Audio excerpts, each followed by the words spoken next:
bienvenue au Starter du jour pour bien démarrer sa journée. Aujourd'hui, ferez-vous la bonne chose? Prendrez-vous la bonne décision quand c'est difficile? La Bible nous parle d'Abraham et de Sarah qui n'arrivaient pas à avoir d'enfants, puis Dieu va leur faire une promesse et dans leur vieil âge, finalement, la promesse va s'accomplir. Et Abraham et Sarah vont avoir un enfant ensemble qu'ils vont appeler Isaac. Après des années et des années d'errance, la promesse s'est accomplie. Puis quelques années après, Dieu va demander quelque chose de surprenant à Abraham. Il va lui dire « Donne-moi ton fils, ton unique. Offre-moi-le en sacrifice. » Et là, on peut se poser la question, en tout cas, moi je me poserais la question, qu'est-ce que j'aurais fait suite à une recommandation, à une injonction comme ça?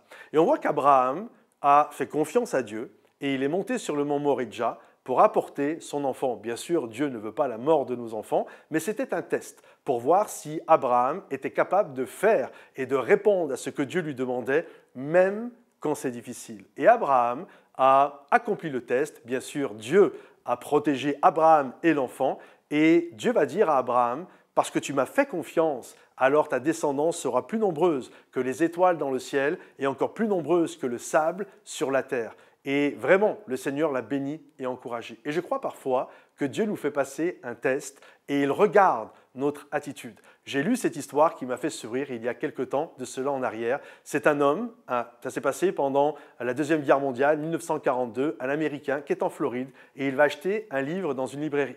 Et puis il va apercevoir, c'est un livre d'occasion, des annotations et il va être touché par la personne qui écrit ces annotations, par son esprit, son intelligence. Et derrière, il va voir le nom à qui ce livre appartenait autrefois, une personne du nom de Holly. Et il y avait son adresse, il va lui écrire en lui demandant « Est-ce que vous seriez OK pour qu'on fasse une correspondance ensemble ?»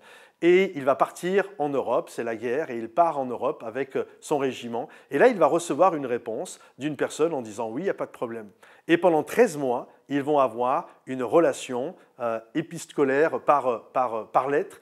Et lorsque cet homme est rentré aux États-Unis, il devait s'arrêter à New York, là où habitait Holly. Il ne savait pas du tout à quoi elle ressemblait, il ne savait pas son âge, et il lui a demandé d'être là pour qu'il puisse faire connaissance. Et lui, c'était un jeune homme, et il espérait que ça soit une jeune fille. Et lorsqu'il est arrivé à New York, il descend du bateau, il ne savait pas comment il allait la reconnaître, et elle lui avait dit « Tu me reconnaîtras, je porterai une rose rose ». Et lorsqu'il est arrivé, il voit une jeune femme très belle, dans son âge, vraiment la fille qui lui plaît. Et là, il est tout content et hop, elle passe à côté de lui. Et là, il est déçu. Puis il se dit, c'est vrai, elle n'avait pas de rose. Et là, il voit au loin une dame dans la petite cinquantaine. Et il fait bonne figure. Il ne dit rien. Il va vers la dame. Et bonjour, j'imagine que vous êtes Holly. Je suis content de vous rencontrer. Est-ce que vous êtes OK pour qu'on aille manger ensemble au restaurant ?